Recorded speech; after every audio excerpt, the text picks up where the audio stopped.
नमस्कार, मैं हूं आपके साथ मीमांसा मलिक। इस वक्त की बड़ी खबर, वीके भावरा पंजाब के नए डीजीपी होंगे। चुनाव से पहले नए डीजीपी का ऐलान कर दिया गया है। तो वीके भावरा पंजाब के नए डीजीपी बनाए गए हैं। चुनाव से पहले नए डीजीपी का ऐलान कर दिया गया है। तो पंजाब में जो पीएम की सुरक्षा में जो चूक हुई, उसको लेकर हम देख रहे हैं किस तरह से लगातार सियासी संग्राम भी छिड़ा हुआ है और उसको लेकर बीजेपी के जो तेवर हैं वो काफी हमलावर हैं। और चुनाव से पहले अब नए डीजीपी का ऐलान भी हो गया है। और जानकारी इस पर ले लेते हैं, हमारे सहयोगी अमित भारद्वाज इस वक्त हमारे साथ हैं। अमित भारद्वाज, वीके भावरा पंजाब के नए डीजीपी। जी बिल्कुल, 1987 बैच के वीके भावरा पंजाब के नए डीजीपी होंगे। एक बड़ी कार्रवाई है, सिद्धार्थ चट्टोपाध्याय को हटाकर अब वीके भावरा को जो है वो कमान सौंप दी गई है पंजाब पुलिस की। पंजाब पुलिस के प्रमुख होंगे वीके भावरा। मैं आपको बता दूं कि एक बड़ी कार्रवाई है और चुनावों से पहले वीके भावरा को लगाया गया। मैं आपको एक चीज़ और बता देता हूं कि वीके भावरा पहले भी जो है चुनाव करवा चुके हैं और उनकी जो जिस तरह से इन्होंने चुनाव कराया था, बहुत ही कामली तरीके से इनके जो है इनकी स्ट्रैटेजी थी और इन्होंने बहुत ही मेंटेन करके पीस को पंजाब में और चीज़ों को देखते हुए पहले भी एक चुनाव करवा चुके हैं। मैं आपको एक चीज़ बड़ी महत्वपूर्ण बता देता हूं कि इन चुनावों में जो है गड़बड़ी होने के आशंकाएं हैं। इंटेलिजेंस की रिपोर्ट भी है। 3 लोगों का पैनल भेजा गया था, उसमें वीके भावरा को जो है वो चुना गया है। वीके भावरा अब पुलिस प्रमुख होंगे पंजाब के और आने वाले चुनावों में अब कुछ ही देर में जो है ये चुनाव आयोग घोषणा भी करेगा। पंजाब में चुनाव होने वाले हैं, पंजाब के साथ साथ 5 राज्यों में हैं, लेकिन पंजाब में सुरक्षा को लेकर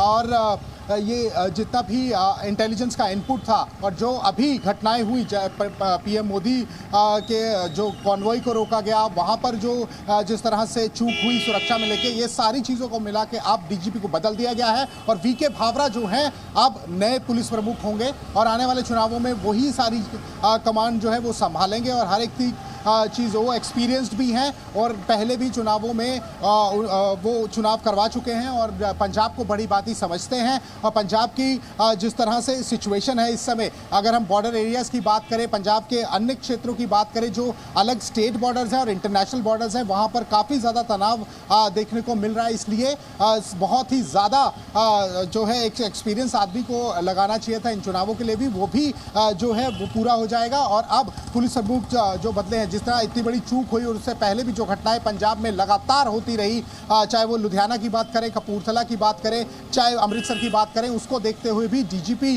को बदल दिया गया है और अब वीके भावरा जो है नई कमान संभालेंगे, पुलिस प्रमुख होंगे और नए तरीके से जो है अब पुलिस का एक्शन देखने को मिलेगा। पुलिस अपने एक्शन में रहेगी और अब आने वाले चुनावों में बहुत ज़रूरत थी एक ऐसे रिस्पॉन्सिबल आदमी को लगाने के लिए जो कि चीज़ों को समझे और चीज़ों को संभाल सके। और राजनीति जिस तरह से हो रही थी डीजीपी के पद को लेके, कभी चन्नी कभी नवजोत सिंह सिद्धू अपने अपने लोगों को लगाना चाहते थे, वो भी अब खत्म हो गई है। वीके भावरा को लगा दिया गया है और अब जो है चुनावों से पहले वीके भावरा पंजाब के पुलिस प्रमुख बन चुके हैं और चुनावों में काफ़ी अच्छी तरह की सुरक्षा को देखते हुए उनकी रणनीति जो है वो सामने आएगी।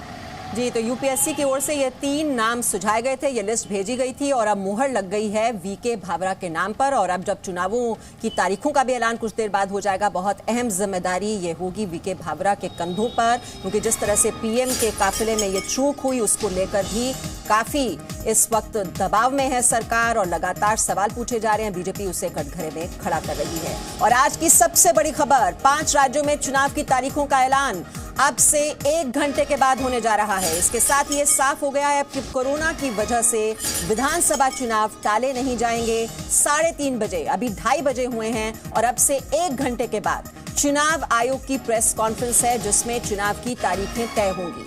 ये तय होगा कि यूपी, उत्तराखंड, पंजाब, गोवा, मणिपुर में चुनाव कब होंगे। सूत्रों के मुताबिक यूपी में 5 से 7 चरण में चुनाव हो सकते हैं, पंजाब मणिपुर में 1-2 चरणों में चुनाव हो सकते हैं, उत्तराखंड गोवा में एक ही चरण में चुनाव करवाया जा सकता है।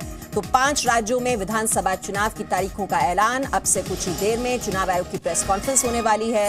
इससे पहले चुनाव आयोग अलग अलग राज्यों का दौरा कर चुका है, राजनीतिक दलों के साथ बैठक हुई। सभी राजनीतिक दल चाहते थे कि चुनाव टाले नहीं जाएं, वक्त पर होने चाहिए और इसी वजह से फैसला लिया गया कि वक्त पर ही होंगे विधानसभा चुनाव। और इस वक्त आपको बता दें प्रियंका गांधी वर्चुअली संबोधन कर रही हैं। आइए वहीं आपको लिए चलते हैं। इस तरह से फैलने से पहले ये देख के कि इतनी सारी लड़कियां मैराथन्स में आई और उन्होंने भाग लिया और खुश थी, इससे बहुत मतलब हमें बहुत हौसला भी मिला है कि ये कैंपेन हमारी आप सबको अच्छी लग रही है। इसके बारे में भी मैं थोड़ा सा क्वेश्चंस के ज़रिए ही बताऊंगी। तो कुछ क्वेश्चंस आ रहे हैं, मैं देख लेती हूँ। लड़की हूँ लड़ सकती हूँ गाना बहुत अच्छा है, आपको ये लाइन कब और कैसे सूझी? इसकी आधा पार्ट मुझे खुद सूझा था। हमने क्या कहा, हमें एक्चुअली एक ऐसी लाइन चाहिए थी जिससे सारी खास तौर से यंग लड़कीज आइडेंटिफाई कर पाएँ। तो मेरी इच्छा ये थी कि उसमें ये पार्ट जो है कि मैं लड़की हूँ, ये पार्ट कि मैं लड़की हूँ, मेरा अस्तित्व क्या है, ये होना चाहिए। और उसके साथ साथ फिर हमने एक ब्रेनस्टॉर्मिंग की, तो अलग अलग लोगों ने अपनी आइडियाज़ दी और इकट्ठे जब हमने ये ब्रेनस्टॉर्मिंग की तो ये स्लोगन निकला। अब उसके निकलने के बाद क्योंकि क्लिक हो गया है तो कई लोग कह रहे हैं कि मैंने बनाया। एक सच्चाई है कि एक कलेक्टिव प्रयास था और उसी में से निकला है। मुझे बहुत अच्छा लगता है। आपकी सबसे पसंदीदा महिला राजनेता कौन है? मेरे ख्याल से वर्तमान में I would say Jacinda Ardern New Zealand की प्रधानमंत्री हैं और मुझे इसलिए अच्छी लगती हैं क्योंकि नेचुरल हैं और महिला के जितने भी गुण हैं वो मुझे उनमें दिखते हैं। स्ट्रॉन्ग भी है, करेजियस भी है। उनके यहाँ पे कुछ एक बार विवाद भी हुआ था, बम फटी थी, उसके बाद भी उन्होंने सिर्फ प्रेम और करुणा की बात की और जनता से बहुत अच्छी तरह जुड़ी हैं और सोशल मीडिया के माध्यम से भी। जैसे जब उनका बेबी हुआ तो पार्लियामेंट में थी, पार्लियामेंट में बेबी को ले गई। ये सब जो नेचुरलनेस है और कोई दिखावट नहीं, कोई नौटंकी नहीं। Presenting B News app available on Google Play and App Store. Download it now.